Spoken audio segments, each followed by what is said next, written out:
আসসালামু আলাইকুম। আমরা হয়তো জানি না ভাই সকল, একটা ছোট্ট দোয়া আছে, সামান্য ছোট্ট দোয়া। এই দোয়াটা মানুষ যদি কেউ পাঠ করে, যে মানুষটাই পাঠ করবে দোয়াটা, নিয়মিত আমল করবে, সেই মানুষটা জাহান্নাম থেকে পরিত্রাণ পেয়ে যাবে, আর সেই মানুষটা জান্নাতি হয়ে যাবে। জাহান্নাম থেকে পরিত্রাণ পেয়ে জান্নাতি হয়ে যাবে। সেই দোয়াটা আপনাদেরকে আমি বলবো ইনশাআল্লাহ। তবে আল্লাহ সুবহানাহু ওয়া তাআলা প্রতিটা মানুষকে বড় ভালোবাসেন, বড় মহব্বত করেন। যে আল্লাহ আমাদেরকে কোন ওসিলাতে জান্নাতে নেবেন, আল্লাহ তাআলা শুধু বাহানা খুঁজবেন কিয়ামতের দিনে। কিয়ামতের দিনে বাহানা খুঁজবেন যে আমার বান্দাকে আমি কিভাবে জান্নাতে নিতে পারবো। কেননা আল্লাহ সুবহানাহু ওয়া তাআলা আমাকে আপনাকে বড় ভালোবেসে ঈমান দিয়েছেন। ঈমান দিয়েছেন কেন? জান্নাতে দেবেন বলেই আমাকে আপনাকে ঈমান দিয়েছেন। এই জন্য আল্লাহ সুবহানাহু ওয়া তাআলা আমাকে আপনাকে বড় ভালোবাসেন। আল্লাহ নবী সাল্লাল্লাহু আলাইহি ওয়াসাল্লামের সাহাবারা এরা যুদ্ধের ময়দানে গিয়েছেন। যুদ্ধের ময়দানে যাওয়ার পরে দেখলেন একটা বাচ্চা হারিয়ে গিয়েছে, তার মা খুঁজে বেড়াচ্ছে, কোথাও খুঁজে পাচ্ছে না। আল্লাহ নবী সাল্লাল্লাহু আলাইহি ওয়াসাল্লামের সাহাবারা দেখলেন অনেকক্ষণ পরে সেই মা তার বাচ্চাকে খুঁজে পেয়েছে।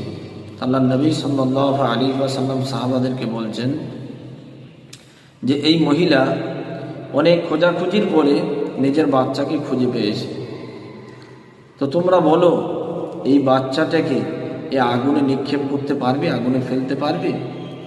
তো ইয়া রাসূলুল্লাহ, বাচ্চাটা হারিয়ে গিয়েছিল, সে তো খেতে বেড়াচ্ছিল, অনেকক্ষণ পরে খুঁজে পেয়েছে, এই বাচ্চাটাকে কোনো রকমেই আগুনে নিক্ষেপ করতে পারে না।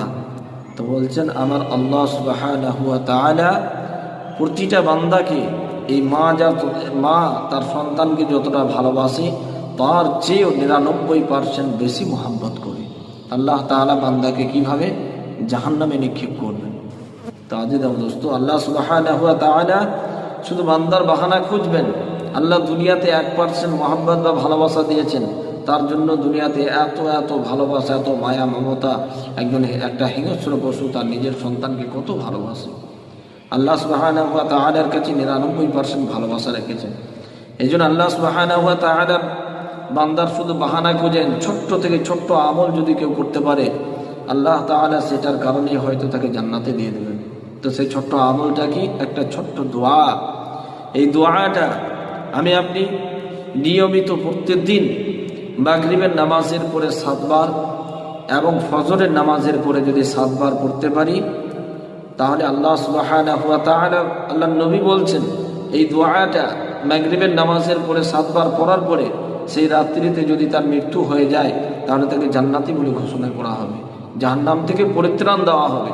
এবং ফজরের নামাজের পরে এই ছোট্ট দোয়াটি যদি আমল করতে পারে, 7 বার পড়তে পেরেছে, এবং সেই দিনের মধ্যে তার যদি মৃত্যুবরণ করেছে, তাহলে তাকে জাহান্নাম থেকে পরিত্রাণ দেওয়া হবে এবং জান্নাতি বলে ঘোষণা করা হবে। সেই দোয়াটা কি? সকলের মুখস্থ হয়ে যাবে। সামান্য একটা ছোট্ট দোয়া। দোয়াটা হচ্ছে আল্লাহুম্মা আজিরনি মিনান নার। দোয়াটা আল্লাহুম্মা আজিরনি মিনান নার। দোয়াটা এই ছোট্ট একটা সামান্য দোয়া, আল্লাহুম্মা আজিরনি মিনান নার, যে হে আল্লাহ, আপনি আমাকে জাহান্নাম থেকে পরিত্রাণ দিন, আপনি আমাকে জাহান্নাম থেকে বাঁচান। এই দোয়াটা নিয়মিত মাগরিবের নামাজের পর 7 বার আর ফজরের নামাজের পরে 7 বার যদি পড়তে পারি, আল্লাহ সুবহানাহু ওয়া তাআলা আমার আপনার জীবনের গুনাহকে মাফ করবেন এবং আমাকে জাহান্নাম থেকে পরিত্রাণ দিয়ে আল্লাহ তাআলা বেহিসাব জান্নাত দেবেন। আল্লাহ তাআলা সকলকে এই দোয়াটা আমল করার তৌফিক দান করুন। আমিন সুম্মা আমিন। আসসালামু আলাইকুম।